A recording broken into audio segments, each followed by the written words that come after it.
ये है पहल नेटवर्क और आप देख रहे हैं PNI news. National council of agricultural research NCAR बोलते हैं, उसकी ये संस्था हमारे जिले की गौरव है। राष्ट्रीय बीज अनुसंधान और प्रौद्योगिकी संस्थान इसको बोलते हैं।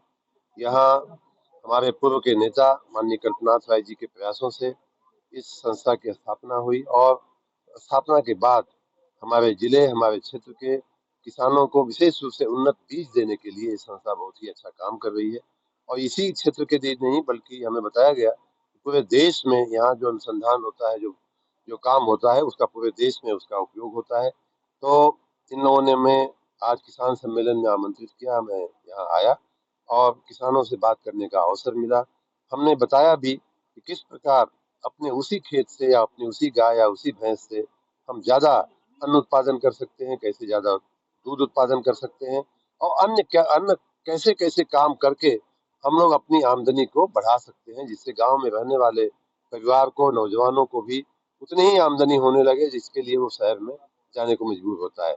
आज मुझे यहाँ आकर के बहुत अच्छा लगा और किसानों को मैं शुभकामना देता हूँ कि इस संस्था से जुड़ें और जुड़ करके अपने बीज को अच्छा बनावें, अपने खेती को अच्छा बनावें, अपने पशुपालन को अच्छा बनावें और वो करते हुए अन्य किन क्षेत्रों में वो अपने खेत को उपयोग कर सकते हैं उसका भी ध्यान रखते हुए अपनी आमदनी को बढ़ावें।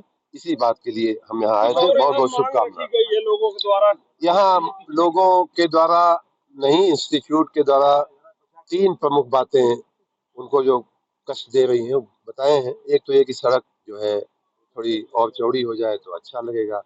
बात सही है, राष्ट्रीय स्तर का ये केंद्र है तो यहाँ आते समय लगना चाहिए कि हम ऐसी कोई जगह जा रहे हैं। उस पर फिर उन्होंने बताया कि उस पर लाइट, स्ट्रीट लाइट भी लग जाए, निश्चित रूप से लगेगी।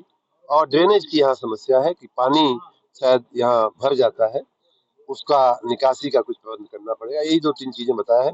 बाकी यहाँ के वैज्ञानिक बहुत ही अच्छा काम कर रहे हैं, उन सभी का बहुत बहुत धन्यवाद। लेकिन किसान का बेटा किसानी नहीं करना चाहता। किसान का बेटा किसानी इसलिए नहीं करना चाहता कि उसको लगता है कि किसानी में आमदनी कम है। मैंने जैसा बताया कि अगर उसी खेत से, पहली बात तो प्रति एकड़ उत्पादकता अगर बढ़ती है, उसी पशु से अगर प्रति पशु दूध का उत्पादन बढ़ता है और उसी खेत से धान और गेहूं की खेती करते करते हम सब्जी और फल की खेती करने लगते हैं तो निश्चित रूप से आमदनी बढ़ेगी परिवार की।